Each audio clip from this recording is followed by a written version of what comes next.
Good morning, everyone. Rather good afternoon. I'm just fresh out of Lavender Hill Magistrates Court. Sorry for the bad sound and the loud traffic.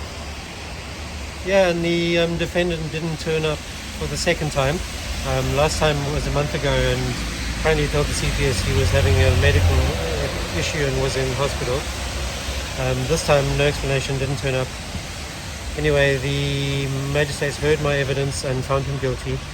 As you'll see in the video, you can make your own mind up. I think he's earning a reasonable amount of money, so his total fine and costs, etc., were £1,156, if I remember correctly, and 6 points. I believe he had no points on his license before this. Yeah, so anyway, 2 trips to the magistrate for one guy.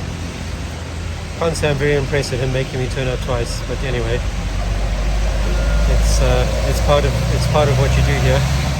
Oh yeah, I forgot there was a couple of other interesting bits here, in that it was the CPS prosecutor's second day of doing cases, and his first phone case, I think he said. Yeah, he was a very earnest and hardworking and careful young man. I was really quite impressed with his professionalism. And because the defendant wasn't here and they weren't certain whether he'd been served the video, they didn't show the video in court, so it was based purely on my say-so. I think towards the end they decided that the video had been served. Apparently the paperwork was quite complicated, and it's something I don't know so much about. But yeah, so it's one of the few cases I've had where video hasn't been shown and the defendant still was found guilty. Good morning, everybody. So yeah, once again I'm at Lavender Hill Magistrates Court. Yeah, this case was interesting. I'm out now. This is the third time I've turned up here. The first time he had some medical excuse and the CPS didn't tell the rest of us. The second time he didn't turn up and was convicted in absence. Then I was here for another case and I saw by chance his name in the court lists. So I checked and he'd applied for a statutory declaration to reopen the case. And today we arrive and I didn't even get called. He came out within a few minutes with the case having been dismissed. So the court list caller told me that it was because both CPS and defendant were not prepared.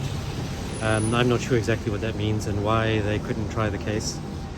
The defendant told me that it was because he was using his phone to fix his car. Apparently his test had been stalling and somehow he was using his phone to reconnect it or something. I wouldn't have thought that was a valid excuse for using your phone when behind the wheel. So I think I'll go with the list caller's explanation as being the more likely one. It's quite funny, as we were coming out, the defendant had brought a Mackenzie friend, a much older man, and he was dancing and bouncing and laughing at me, which I thought was really funny. I don't know why he thinks I would be upset by the defendant's getting off. I'm fine with it. You know, let the defendant have a good weekend. I reckon he's probably learned from the stress of the prosecution process. I've filmed this in April 2022 in the new mobile phone laws. So he's had a year of court correspondence and dealing with stuff. So I'm sure the defendant that is, was pretty stressed about it all. And I'm sure that's more than enough to teach him not to use his phone again. Yeah, and of course the very strong, joyful reaction from the defendant was a good sign that he's been affected by this prosecution. I hope it's enough to stop him using the phone in future. In which case, as far as I'm concerned, that's job done. Yeah, well, have a great weekend, and I'm out of here. Sorry.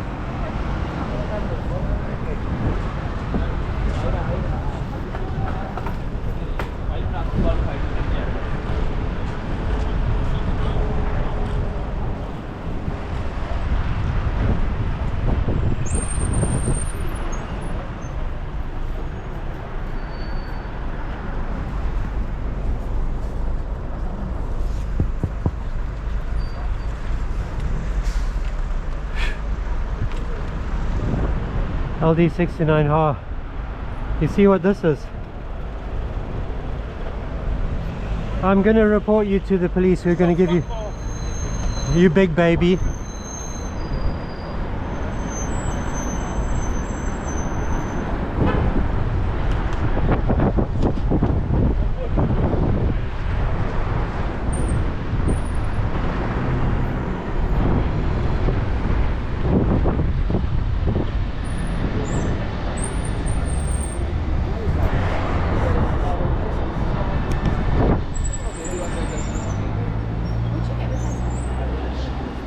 So new rules in the highway code. We all have to wait for you.